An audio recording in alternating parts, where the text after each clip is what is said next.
Elliot, thank you so much for being here today, my friend. My pleasure. Thank you for inviting me. So, for those of you that know me or may not know me, I'm Bernardo Moya. I'm the Chief Inspirational Officer of The Best You. I'm also the founder of The Best You, and I've been the CEO of NLP Life Training for the last 10 or 12 years. So I've been working with Richard Bandler and Paul McKenna. And this little event that we're putting together is the Best You EXPO that's coming up. And I want to share secrets with lots of great people that I've met, worked with, engaged with. And today we're talking about the secret of their success. And today I want to talk with Elliot. Elliot K, please tell me a little bit about yourself, where you're from, and then we'll get into the nitty-gritty of what you do professionally. But tell me a little bit about yourself. So thanks for inviting me on, Bernardo. It's always a pleasure to see your smiling face. Like the hairstyle. Yeah, well, as I said to you off camera, I'm modeling excellence. I knew that you have a similar hairstyle. What I do is I work with predominantly business owners. I really help business owners grow the business from a commercial point of view. A lot of business owners end up with a business that's worse than a job. And so what I do is I come in and I fix that. I get it to as good as a job, better than a job, and then living something called the elite business lifestyle. And I do that through a strategy, through really looking at the why in the business, the strategy of the business, and of course, what their ideal client and customer is, and how do we serve them best. And that's what I do in a nutshell. I'm a best-selling author. I've launched, like yourself, internationally in LA last year. You and I know how much energy, force, and real kind of, I don't know what the word is, that takes out of you, but it takes a lot. Yeah. You know, but more than anything, I'm a husband, I'm a father, and that's I do everything for that, to be that and to be the best of that. Well, you've done very well. You've married very well, Elliot. I got to say, you have a very good looking wife and your kid is beautiful. Luckily, looks exactly like your wife. So, Yes, I think that I'm very fortunate that Ariella does look like Emily and not me, but now I have this short hair, we do look a lot more alike. Yeah, you do.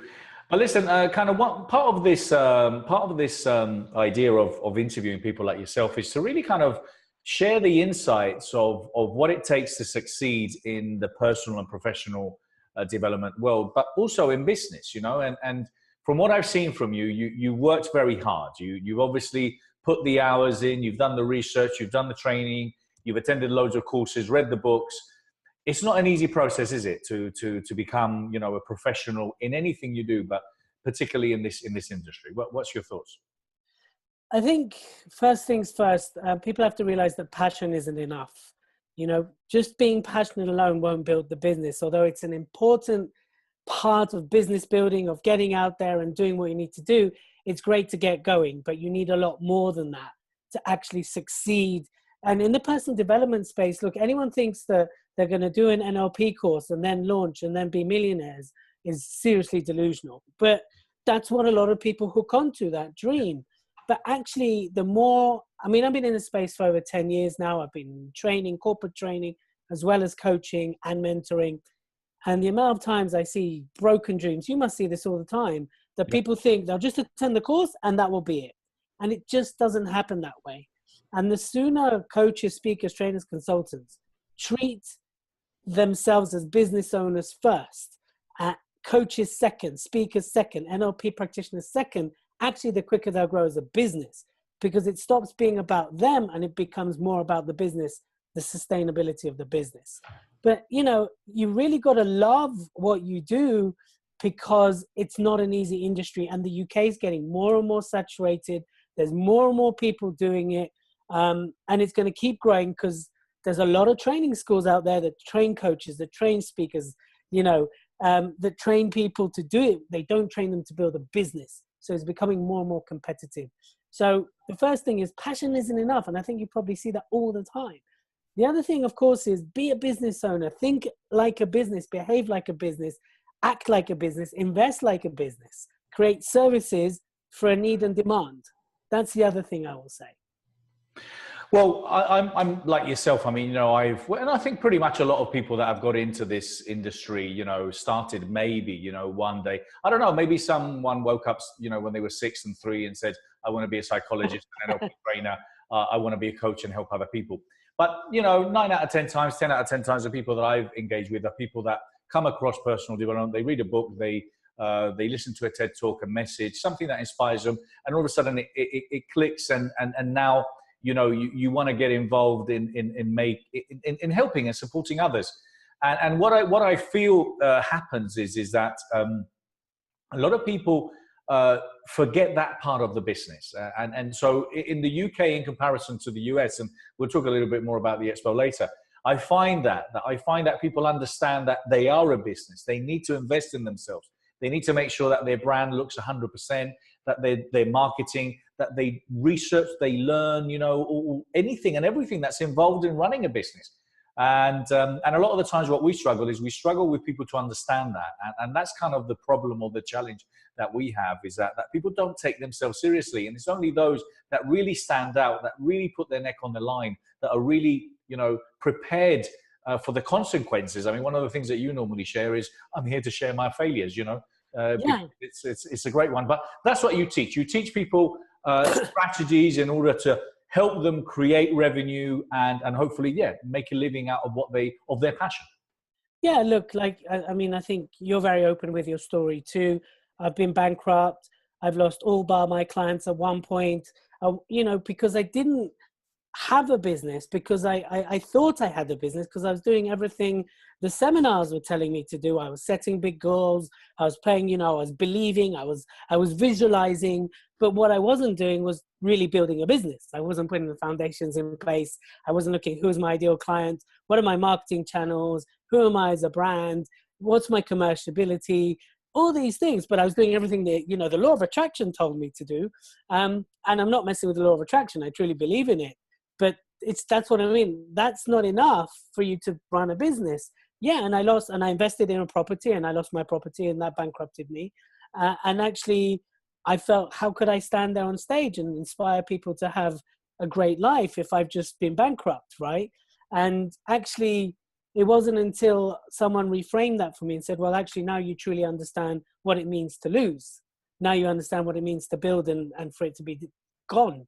And that's actually what helped me reframe that.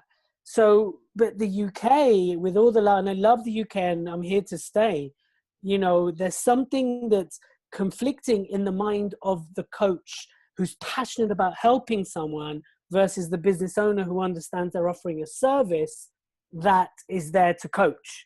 And that's a fundamental, that's a real different in paradigm, because the person's the passionate that wants to help often has imposter syndrome, often has issues charging, has the challenge of being a business, versus someone who sees, right, I'm going to run a business, I'm part of the business, I'm going to offer coaching, and the coaching that I'm passionate about will help people.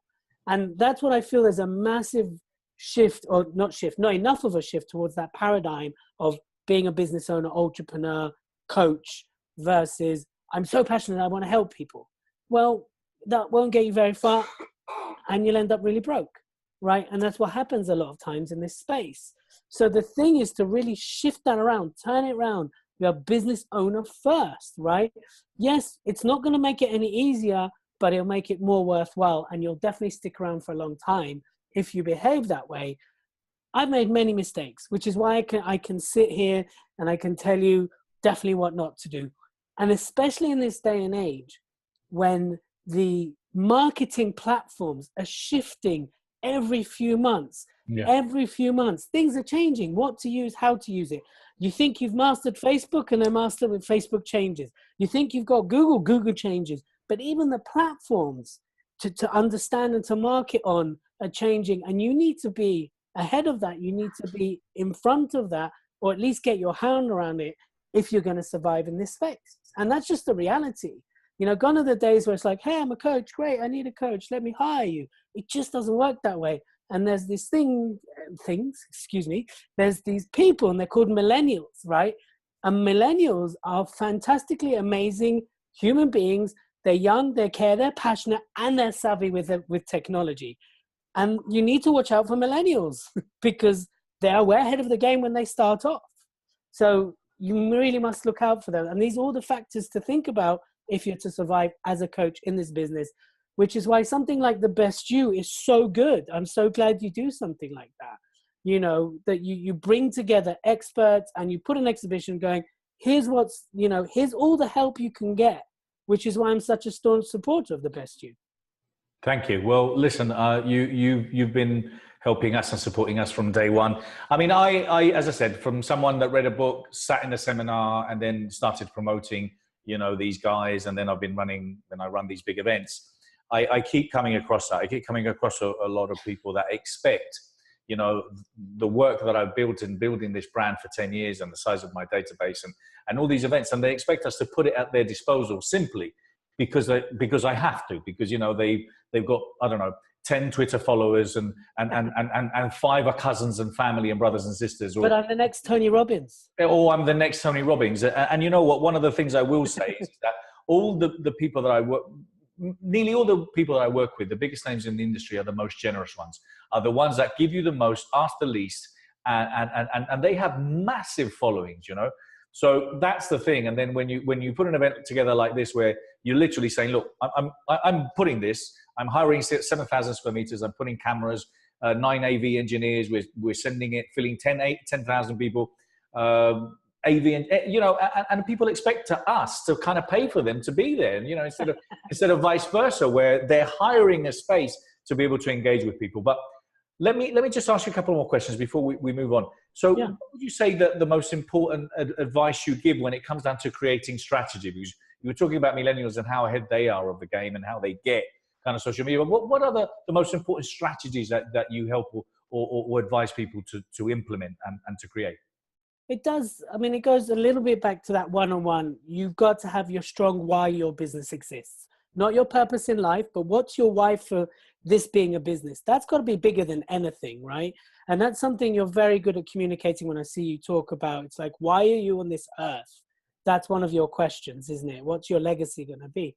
So your big why is so important. I mean, if you look at the big players in the space, they all have a big, Elon Musk, Richard Branson, they all have a big why.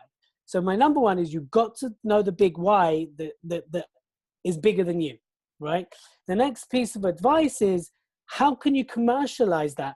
Sometimes your big why might not be commercial. So where's the money in your big why? And who's your ideal client that's going to serve? Excuse me, I have a frog in my throat. And that's the advice I give is know your big why. Make sure you're always on purpose and you're always serving your ideal customer.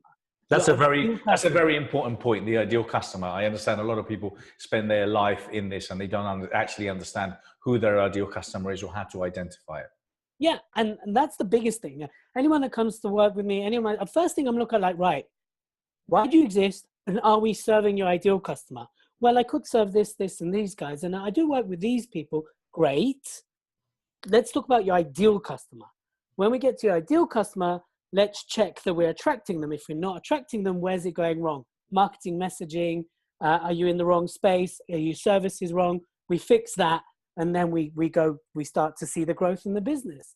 The more you focus in on your ideal customer, serving your ideal customer, giving them what they want and solving their problem, the bigger and the quicker you'll grow. But it's still not an overnight fix, and I will never sell the overnight fix.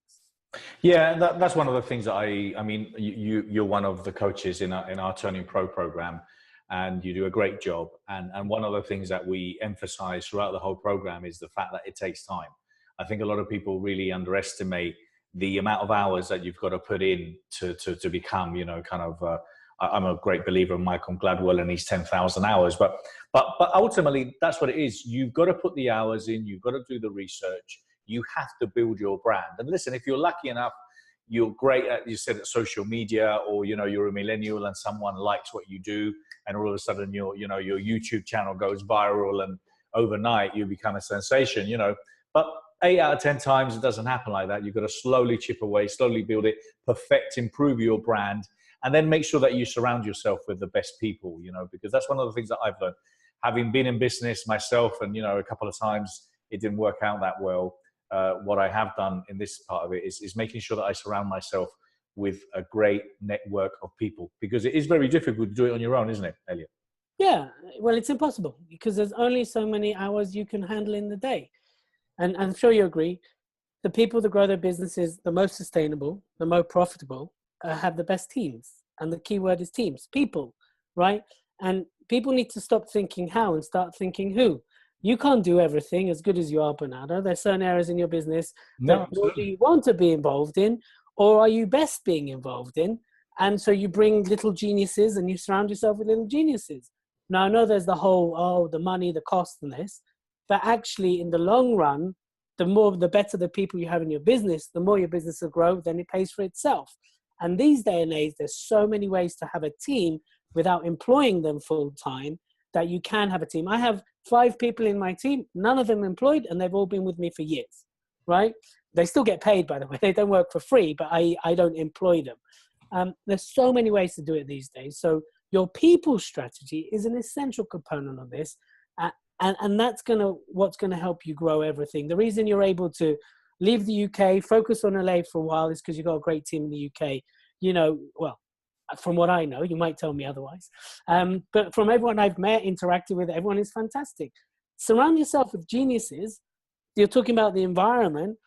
The more you put geniuses around you, the more you put people that know what you don't know and complement you, the quicker your business is going to grow. In the coaching space especially, partnerships, JVs are essential part of it. You're just not going to survive on your own. We all like to think we could. We all have this martyrism that I need to do this on my own. I need to survive on my own. I will be a self-made millionaire. They don't exist. Self-made millionaires do not exist. No, you're right. And it goes down to the nitty gritty of having a coach or a mentor, you know, just so that's just ripping all the way back. Having a coach or a mentor, someone that can tell you the truth, that can give you good advice, that can help you think is really important. Building a team, absolutely. Having people that can either work, listen, if you're lucky enough to be able to employ people, great. I wouldn't recommend it anyway, because, you know, having employees is always a problem. But bringing consultants, bringing, you know, people that can help you, support you, I absolutely agree. And as you said, I mean, if you're going to bring someone in, you know, to help you creating campaigns in Infusionsoft or creating, you know, follow-up sequences or emails or stuff like that, literally, you know, if you've got a product and you've created something and it does stand out and this person believes in it, you know, they'll come on board and they will help you create that revenue that you're actually looking for. But we keep coming across that.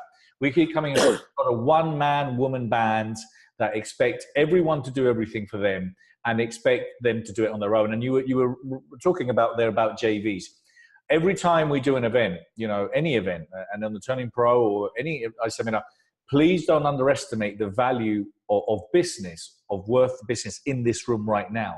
You know, and so if anyone looking at running an event or a seminar, instead of, you know, considering running an event on your own, which requires Google advertising, you know, Facebook, you know, and as you said, and it changes. I've been doing it for 10 years. Every single year when I think I've got it, it changes and you've got to start all over again. But when you start putting all these things, hiring the room, AV, engineers and everything, marketing, you know, if you join forces with 2 or 3 or 4 like-minded people that you could complement each other, it makes a big difference as well. So some great pointers there, Elliot.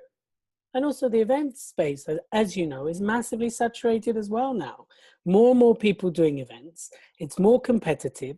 So it's more and more important that you're able to stand out. And a lot of them just think, oh, I'll just do a whole bunch of Facebook Lives.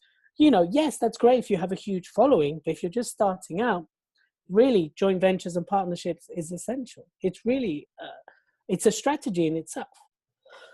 Well, I want to talk about a little bit about the EXPO and stuff like that, but is there anything else in particular that you'd like to share, Elliot? I'm gonna at the end log in and share my screen and log into your webpage so people can find you. But is there anything in particular, anything that you would like to share with business people, coaches, trainers to kind of like stand out? More than anything, I think first of all, you know, the importance of accepting feedback and not personalizing it is a really important part of this journey, especially as a coach and especially as a speaker trainer. You know, when we first met, you know, you were very upfront. You're like, no, it's not a fit right now. You know, you're like, you didn't say it such, but you pretty much said, look, I don't want to work with you right now. Yeah, it's not the time.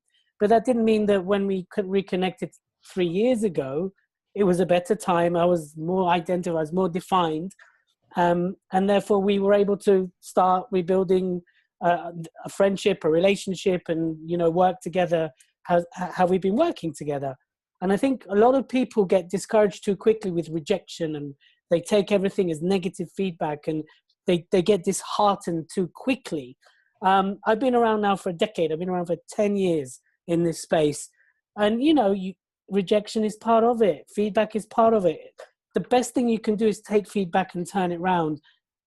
Feedback is the breakfast of champions, and there's a reason why that is, good or bad. So that's one thing I do want to say to anyone that's out there who's listening, whether you are already out there or you're starting out. The other thing I do want to say is, don't get too comfortable. Don't think you've nailed it, because even when you have, something is going to happen that will get you to or change, or you need to be agile and adapt. And if you get too comfortable, often that's one way towards your business going down the pan. Seek help, get great mentors, get great coaches, and just go out there. And, I don't know about you, Bernardo, but I always have 2 to 3 mentor stroke coaches at a time.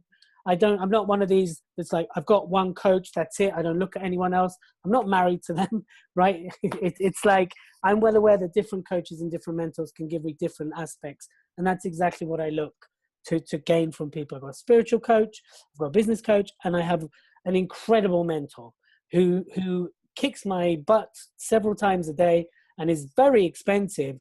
But because of that, I get the results. So that's what I'd like to say to anyone watching, anyone that's there, that's what I'd like to say.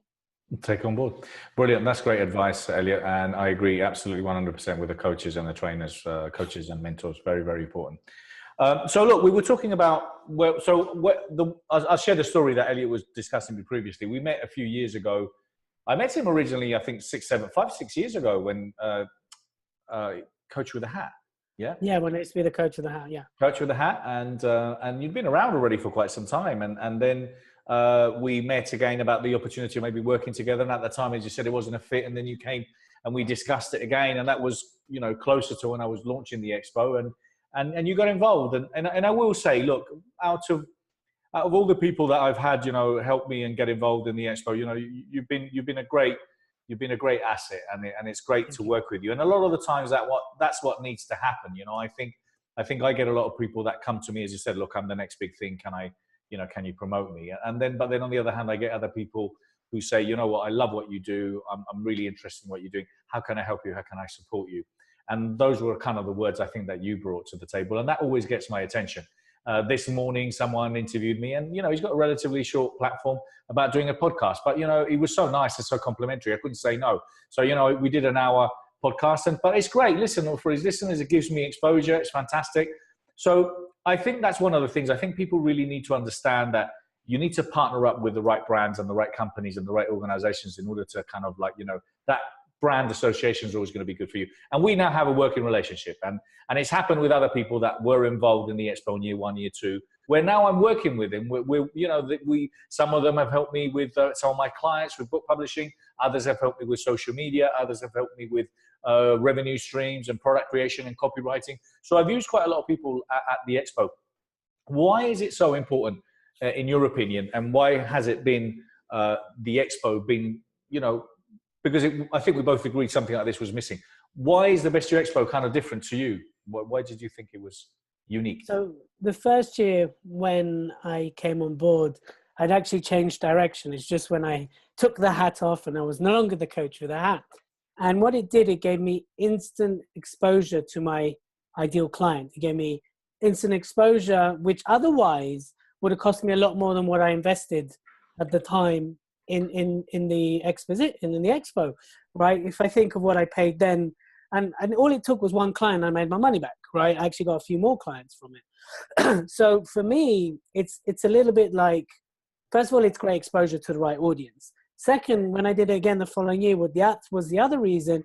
But of course, you get to a point where you must have a presence where others have presence. Otherwise, you're forgotten, or you're out of eye, out of mind, out of sight, gone, right? So the second year, I wanted to do it again because I had such a great year, but also because I wanted to have a stronger, bigger presence. And actually, when I did my talk that last year, I had one of the fullest rooms that day. And people were queuing and spilling outside. And that's never happened to me before in the UK. Happened to me once in Malaga, but I was like the only speaker that ever came to Malaga. So it's very easy to do that then, right? That's a few years ago. And that's why. But also, like you said, the people that you meet. I understand competition, but I don't come with a competitive mindset. So I have no problem walking around going, hey, meeting people, greeting people. You know, I love what you do anyway. I support what you do. The meal afterwards was fantastic. Unfortunately, I had to run home because, you know, my wife was pregnant, so I had to leave quite early.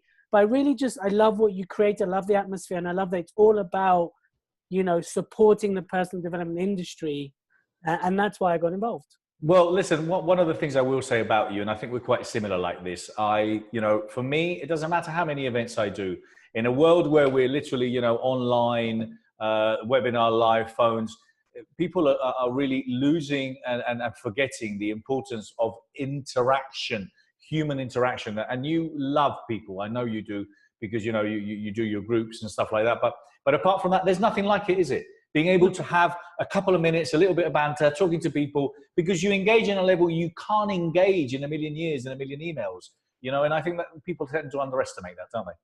Yeah, and it gives you a chance. You know, the people that came to the stand were like, so nice to finally meet you, you know, or reconnect. There's so many people from years past are like, Elliot, like, oh my God, how you doing, Ben? I haven't seen you for like 4 years. I just think there's something quite magical about putting people in that space, and that's what you create with the best you. And everybody in their heart, while yes, they're business owners and they're coaches and they want clients, are there because they want what is said behind you, a better world. And that's why I think the best you is such a good thing, such an important part of this industry now.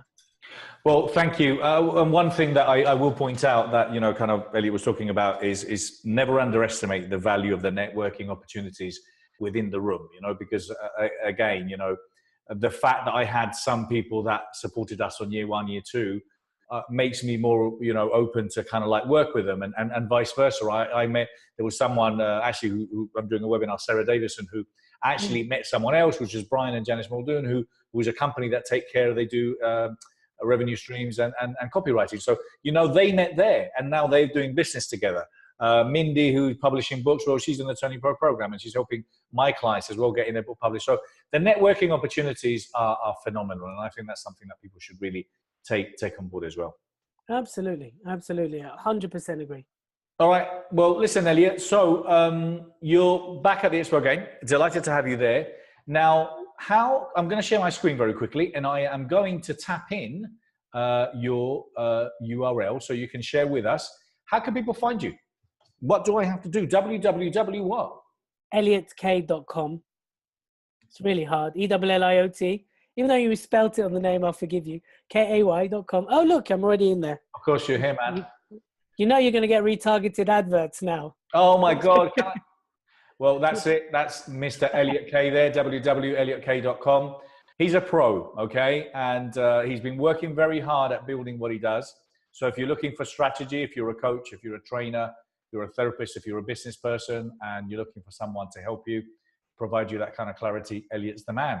Yeah. Interested? Thank you so much, Elliot. And if you're interested in getting involved in the Expo, well, thebestyourexpo.com. We've got 2 sites here, the UK and the US.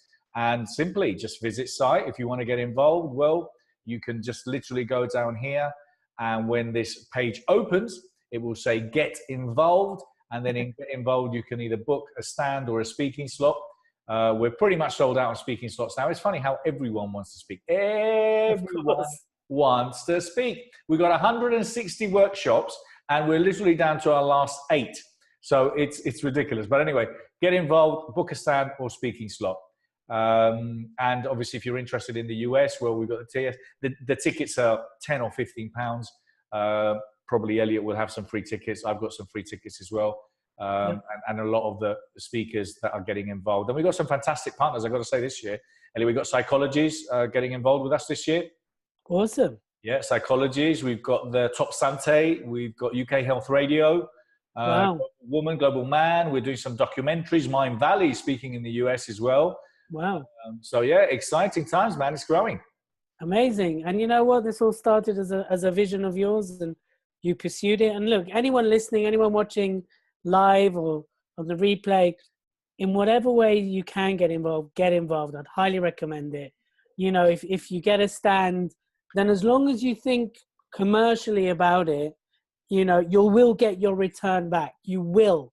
right? I'm not going to promise it, but I have every year, year on, year on. You will get your return. If it's just to attend, then come with the intention to connect and meet people. I can't endorse the best you enough. And the work Bernardo does generally with his NLP and his turning pro. There's very, very few people in this industry that I feel are a shining light. And I do feel Bernardo is one of them. And I'm not doing that because I'm blowing smoke. And you think by now I'm honest enough. I'm doing that because I see how much you want to change people's lives. Well, thank you so much, Elliot. I mean, listen, I started it for the right reasons. My background was real estate. I got into this because I wanted to do something with a bit more meaning. 12 years ago, I came into personal development. I've been doing it for 10 years. I'm extremely passionate about it. I'm starting to share kind of a lot of the things this year, which we've been working on for a long time. But yeah, we believe in personal development. But, kind of the whole idea of the best you is that there's a lot of people in the industry, as I call it, that are in it for the wrong reasons. They're not into self-development. They're into selfish development, which means them pocketing as much money as they can. I do not agree with that. The events is not a sales fest. It's not about selling people. It's about providing people credibility, providing them content. And that's why the whole idea of this campaign, The Best You, A Better World, is because we support great causes. So we're creating awareness of, mental illness, and we've got charities there. We've got charities, and we're talking about slavery. We've got panels about that, plastic, the oceans, supporting the veterans in the UK and the US. So the best you is great. You become the best you, then your immediate circle, your family, your friends, your business, and then how can we deal and address with the issues that need dealing with? Because you know what? I believe that personal development holds the flag of change. If we don't, I'm saying people that are passionate about helping others, if we don't, who is? The politicians? Donald Trump? I don't think so. I don't know what you mean, but go. All right, mate. Well, listen, thank you so much. And I hope to see you there. Thanks very much, Elliot. Take care. All the best. Bye-bye.